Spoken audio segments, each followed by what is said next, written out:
How do you have your life so together? I'm fucking sorry. You're so organized and on top of it and emotionally mature and you know so much about so many things. I'm gonna stop you right there. But I could keep going. I know, but that's part of the problem. The problem is you're just so perfect you can't tell me how to do it. The problem is you're putting me on a pedestal. Oh, sorry. Let me just...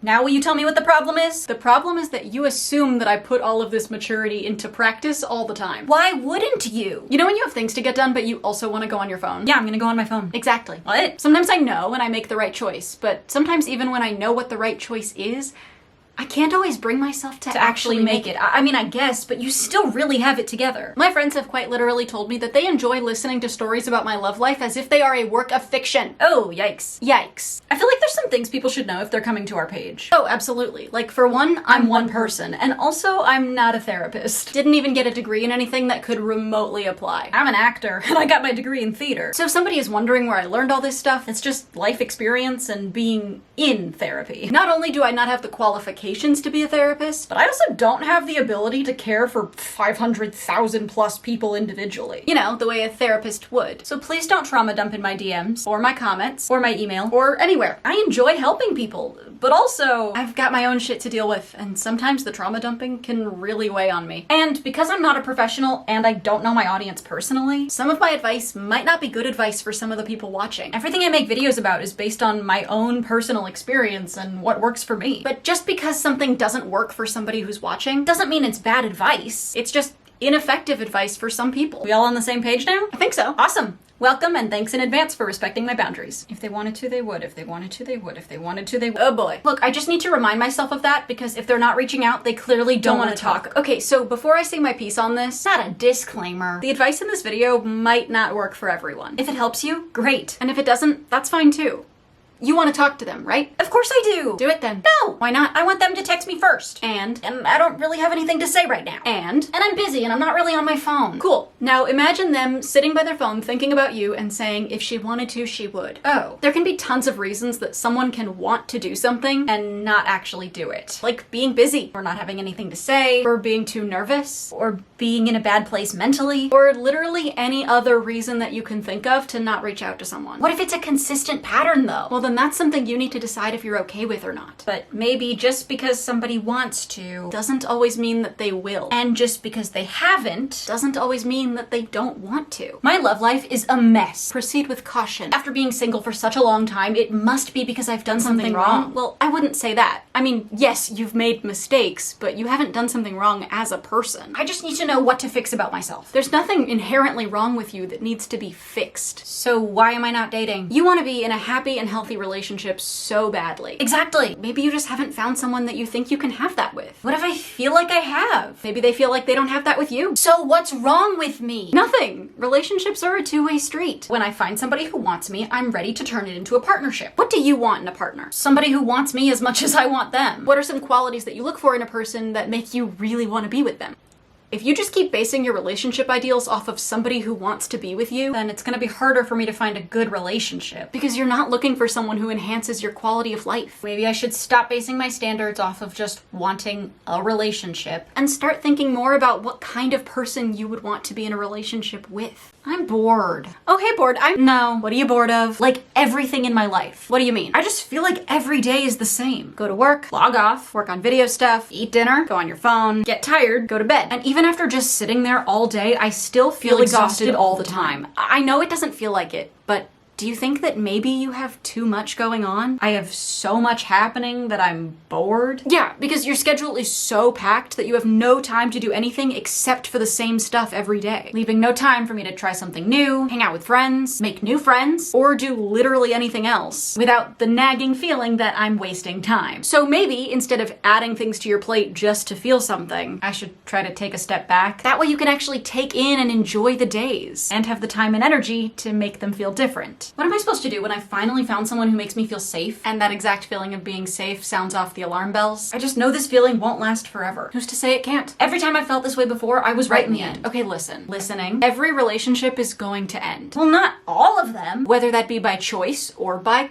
causes. How is that supposed to make me feel safer with this person? This person makes you feel safe? Yes. And you feel happy with them? Extremely. But you still feel like you're walking on eggshells to avoid them leaving. I'm constantly terrified. Well, first, I just need to say it's a good thing you wrote a song about it, and it's out now. But also, try your best to just accept the good feelings. But I can't make the bad ones go away. I know. But if this person makes you feel safe, it's important that you know that if that safety goes away, it's not your fault. What if it's because they were lying and I believed the lie? People are fucking weird. There's always a chance you're gonna get hurt. Fantastic. Someone choosing to betray the trust that they helped you build is never your fault, and it's only going to hurt you if you keep trying to avoid it. Hey, can you take this from me? Whoa, what? Why? I wanted to text them. Were you actually gonna do it? I mean, probably not, but I shouldn't want to. Why not? Why shouldn't I text them? Because it's a horrible idea. No, why shouldn't you want to? Because after what happened, I can't have love for them anymore. Why do you think that not wanting them in your life means that you can't love them? Because they're not good for me. Multiple conflicting statements can be true. So you're saying that just because I can't have them around anymore doesn't mean that I'm not allowed to love them? That's exactly what I'm saying.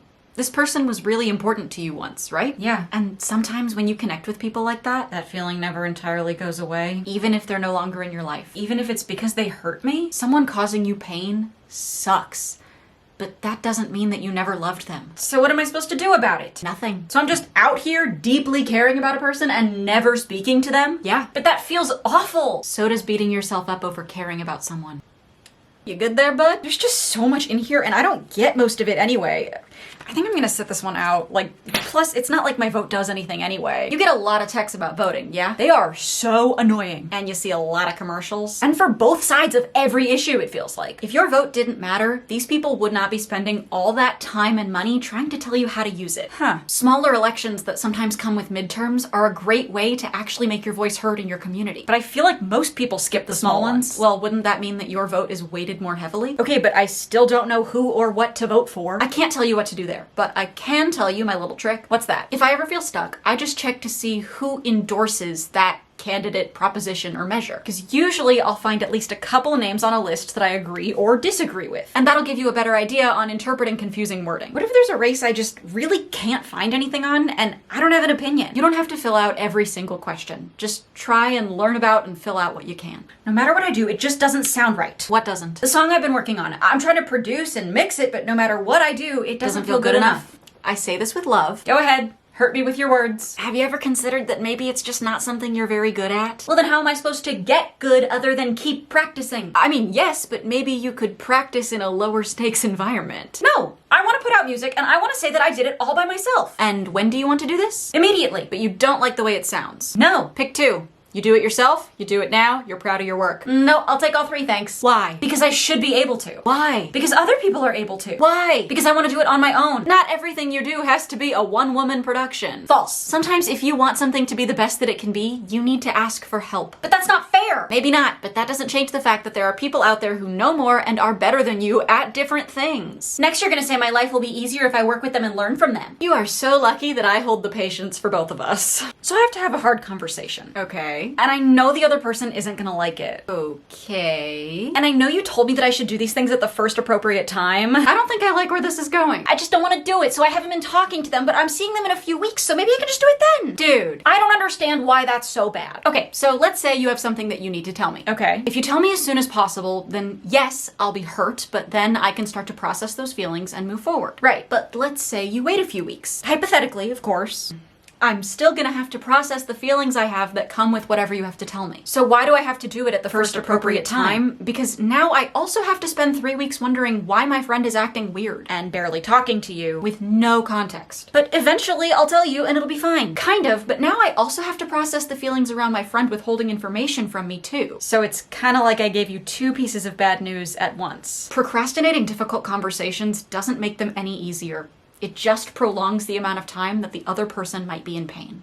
So this video low-key calls out one of my friends on a thing they do that bothers you? Yes, and I want them to see it, but you don't want to be the one they're receiving it from. Right, so how do I send it to them without sending it to them? Why don't you want to be the bearer of bad news? Because they don't need to know that their behavior is bothering me. Is it affecting your friendship? Yeah, sometimes it makes me want to hang out with them less, or worry about them, or just puts me in a bad mood when I'm around them. But you're afraid that sending them a video about this behavior will feel like I'm being a dick. So you're afraid of being perceived as mean. That's not quite what I said. So to avoid that feeling, you're just harboring resentment towards someone you care about instead of having a conversation with them?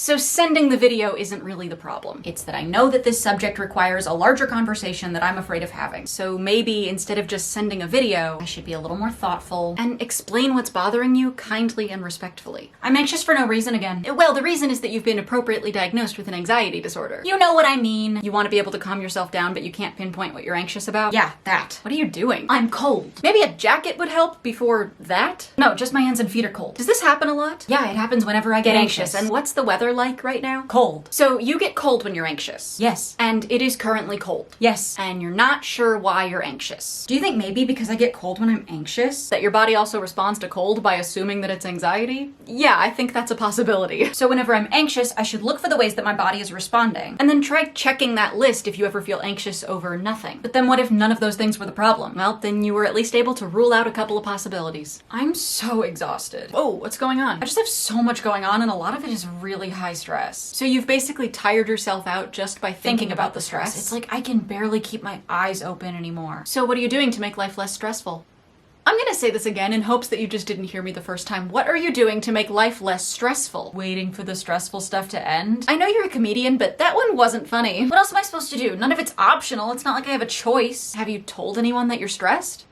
Have you told anyone who can do anything about it? Oh, like the people I work with or the people who have deadlines for me? Yeah, that. No, because I can handle it. Okay, can is different than should, and I'm not even sure that you can. They probably won't even have solutions for me. What if they do? They probably don't, so what's the point of asking? What if they do and you're just needlessly making yourself more stressed than you have to be? You never know what options are available to you unless you're honest with the people around you. And if they can't help, then you're no worse off than you were before. But then people know that I'm struggling. Trust me. They can tell. Happy forced family time day! You like your cousins though. This works better for the advice. Forced family time day. I just don't understand why a couple of times a year I have to sit around the table and listen to people talk about things that make me mad. And you always get into an argument. And I always end the day more tired and angry than I was before. Plus, you're already exhausted at the beginning of the day because you spent the whole week stressing about it because I know that it's gonna be the same shit that it was last year. Have you thought about not arguing? They're just so wrong about so many things. I never said they're right. Then why do I have to stay quiet? You're already pulling out your hair. I just can't sit back and let them be awful. I'm just saying to choose how you spend your energy carefully. Ask yourself, how much energy is this gonna take and what's my desired outcome? And what if I know that I can't make that outcome happen and it's still gonna take a lot of energy? Change the subject, tune them out, leave the room. They'll think I'm being immature. Hang on, I have to go to the bathroom. Totally. And then you walk away for a few minutes, calm down, regain your strength, and emerge with a new game plan. I see what you did there. This isn't gonna work for everyone. Some families are just not the kind you can avoid chaos or pain with. And that really sucks. Hopefully this can help at least a few people today.